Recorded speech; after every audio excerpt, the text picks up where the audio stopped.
Alright, so for today we're going to be doing average speed. There's some work for here that might seem a little counterintuitive, but we'll get to that in a second. We're going to jump straight in because it's so much easier with a problem here. You live 100 meters from the store. You walk there in 10 seconds. You get your groceries and you walk back in 50 seconds.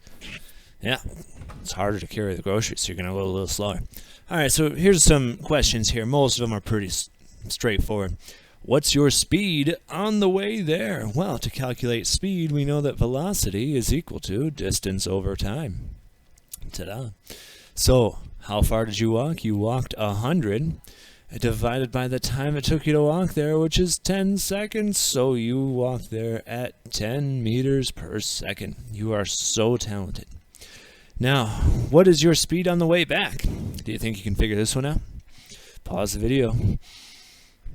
V is equal to distance over time is equal to, so you covered the 100 meters per second, but this time you took 50 seconds, so you took a leisurely 2 meters per second.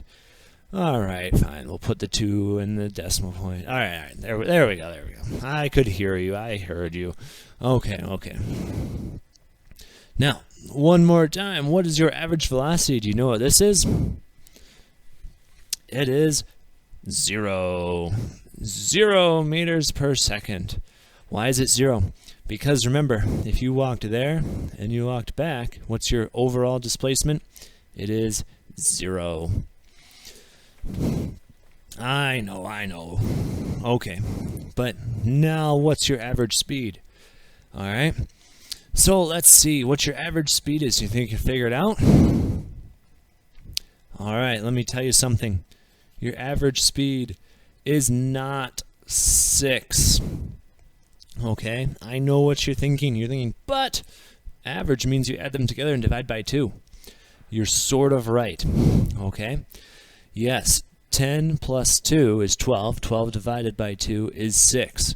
But the problem is, the reason why you can't do that here is because these things do not happen in equal amounts, all right? When you walk there, you get 10 meters per second, but you only get 10 seconds of that. When you walk back, you're at 2 meters per second for much longer. That means that when you average those two things together, they're not on equal terms. One of them is going to have a lot more weight than the other one, okay? So what we're going to do, whenever you calculate an average speed, don't think of it as averaging the pieces together, but you want to go big picture here, all right? So average speed is always going to be your distance divided by your time, okay? Now, since we're talking about speed specifically, right? I know we've kind of glossed over it, but speed, how much distance do you cover? You cover 200 meters, right? Because you walked there for 100 and then you walked back for 100. So 200 divided by the time. How long did it take you to walk 200 meters? Well, it took you 10 seconds to walk there, plus 50 seconds to walk back. All right? So it's 60 seconds altogether. 200 divided by 60 is going to be 3.3 meters per second. All right? Does that feel a little weird? That was what you averaged. Because you walked slower for so much longer, it brings it down. Okay? So that's what we're going to be playing with here. That kind of thought process. Now, we're going to make it a little trickier because in this one, we don't tell you the distance, right? Because you don't need it. All right? So you run to school at 20 meters per second and you run back at 10 meters per second. You know, maybe you have some respiratory, or you're all worn out. That's what it is.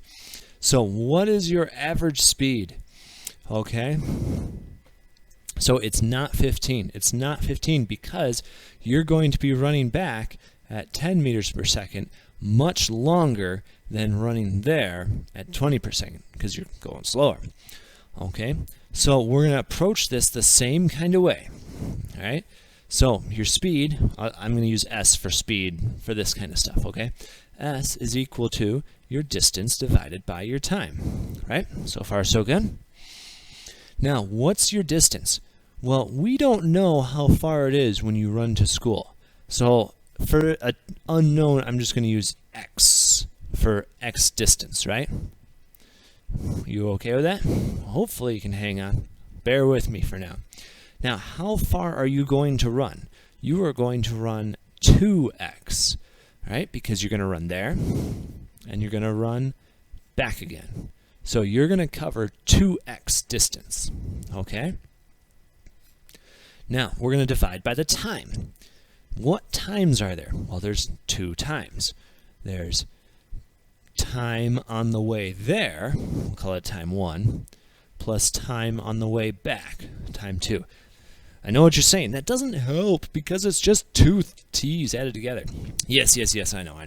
So what we're going to do is we're going to figure out what we can plug in for t1, all right? Now, we know that velocity is equal to distance over time, okay? Now, I'm going to rearrange this a little bit, just a wee bit. So time is equal to distance over velocity. You okay with that? What we're going to do is we are going to plug this in for each one of those times. Okay? So on the way there, I know the distance. The distance is x. I also know my velocity on the way there because I'm running to school at 20. So it's going to be that. So I know that t1 is going to equal x over 20. So far, so good. Now, after that, I know what t2 is going to equal. Do you think you can predict what it is? It is going to be x over 10, right? Because it's got, you know, its same line of thinking is right here, but it's got same distance, different velocity. Now, all I have to do is solve this guy right here, okay? Now, I know there's an x in there, but it's going to cancel out, okay? I'll prove to you it cancels out this time. You don't have to do this each time here, but you're going to have 2x in the numerator. I'm going to factor the x out of the denominator, okay? I know you love factoring. So it's going to be 1 over 20 plus 1 over 10. All right, now you can definitely see how the x is just bada bing, bada boom, take each other out. Okay, so all you're going to do now is type this into your calculator here. Be very careful with those double fractions. And you should get a 13.3 meters per second. Now we'd have to round that to 13, but whatever. Now make sure you can type this in properly, okay? It's tricky, I know. You got parentheses you have to deal with. There's shortcuts you can use. Sure, we'll worry about that when we get back to school, if we get back to school. But this is how you're going to get that. If not, we'll deal with this on Friday. Okay. So that's going to be your average speed, and you didn't even need to know the distance. We're going to do another one as practice, okay? So for this one, we're running to Grandma's house at 15 meters per second, and our return speed is only 5 meters per second because, you know, you're full of cookies and you're in a cookie coma, I guess. What's your average speed going to be? All right, so pause the video. I want you to try this one. I'll meet you afterwards, I suppose. Go. Well, I didn't think it'd take you that long. All right, so let's see here. So your average speed is going to equal your distance over your time. Now your distance is going to be 2 times whatever distance it was to Grandma's house. Your times are going to be x over 15 and x over 5. You're going to be adding those together. It's going to simplify down. You can type it in. You can rewrite it as this, I suppose. 1 over 5. Anyways, you're going to get an average speed of 7.5 meters per second. Meters per second. That's right. Okay, and that's what you should have gotten. Hopefully you did all right. We're going to do one more together. A little trick here, but same general idea. This time you ran half a race at 6 meters per second. You're halfway done. Whoa.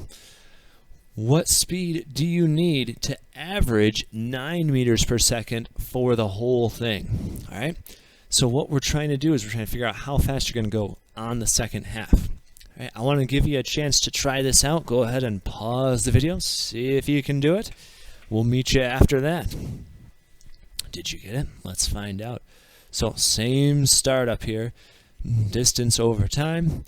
But what's going to be different is I know what the average is going to be. So I'm going to plug it in using the same framework we had a second ago. So I know I want to average 9. This is going to have 2x on the top because it's just 2 equal pieces. If it was like a third or something like that, you'd have to do some playing around with the numbers, but you know, with enough practice, you'll be fine. All right, so so my time for my first half is the distance divided by my first speed, and my time for the second half is distance divided by, I'm going to use v for velocity. I don't like using s because s looks like a 5. All right, so I'm going to do a little simplifying here. So I'm going to have 2 over 1 over 6 plus 1 over v. All right, we got to do a little crisscross multiply sauce here.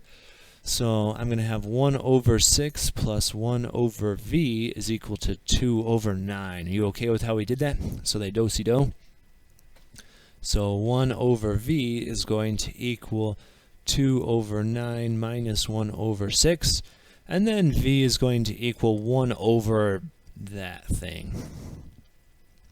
All right, so I'm just going to type that into my calculator, and you get 18 meters per second. Now let's think about it before we just slam the book closed. So does that make sense? Yes, it does, because it should be a big number. It has to be a big number to raise your average up. It has to be a very much larger number because you're not going to be traveling 18 meters per second for very long compared to what you traveled for 6. All right, so hopefully this helps you out. We'll see you on Friday, I guess, for your learning environment. All right, like and subscribe for more videos.